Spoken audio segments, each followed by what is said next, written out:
upside down forks on a Royal Enfield. Hello folks.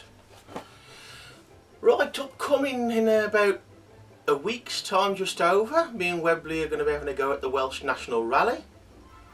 Now, to save a bit of battery power with the rather thirsty GoPro action camera and some memory, we're going to do a bit of an overview now, tell you what most of it is all about. Some of it specific to what I'm doing, some of it not. I joined online via the organising club's website, the Clive MCC, by filling in the online form. Once completed, you'll be emailed your initial details, which includes a number.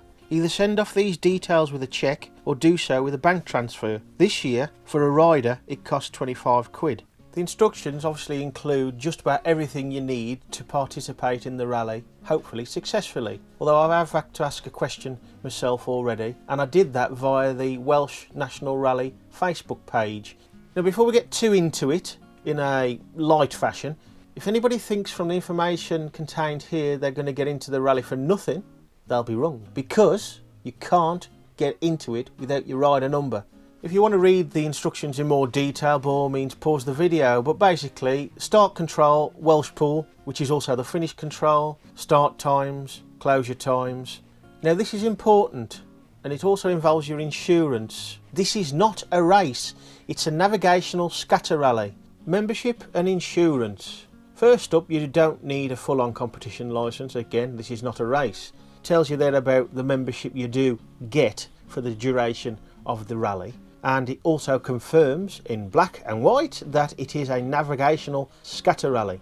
Insurance is provided, but without going over too much old ground from last autumn when I first started looking at this rally for this year, the insurance does have its limitations. So I've changed my insurance provider now for Webley. I used to be with MCE, but they wouldn't cover it. My new one via B-Moto does.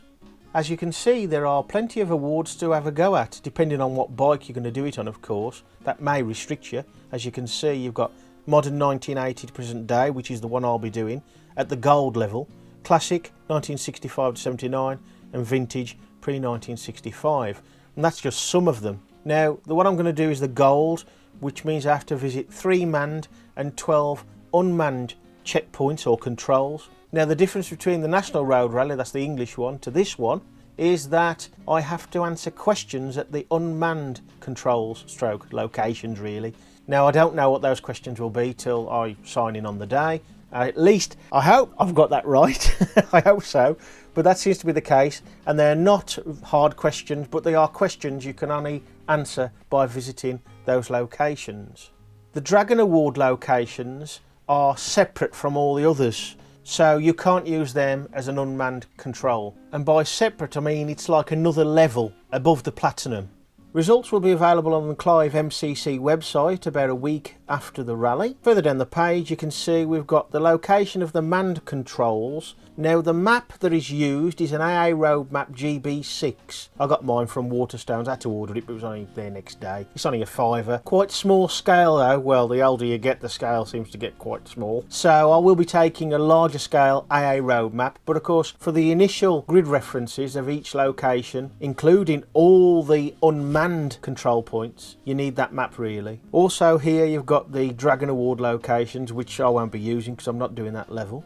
This is the map that comes with the instructions. You've also got the 40 unmanned clue locations listed. You obviously got a key there so you can know what's what on the map. Very self-explanatory. You've probably, hopefully people have been watching this, you'll note that I haven't mentioned SatNav. I don't do SatNav generally. I have used it on my phone very rarely to find a place once I'm very near. And at the National Road Rally last year I did use it, but as a map itself, which wasn't really very good. The reason being I forgot a torch and it was the middle of the night. So I'm not using SatNav, it's all old school. I am using Google Maps to initially plan my route, and then it's all handwritten down, and I'm going to probably have to rewrite it again anyway. And here's a great tip that was given to me by Dave Allen. Cheers Dave. Do 2 routes, one north and one south, and pick the one that has the best weather on the day. Cheers Dave, nice one.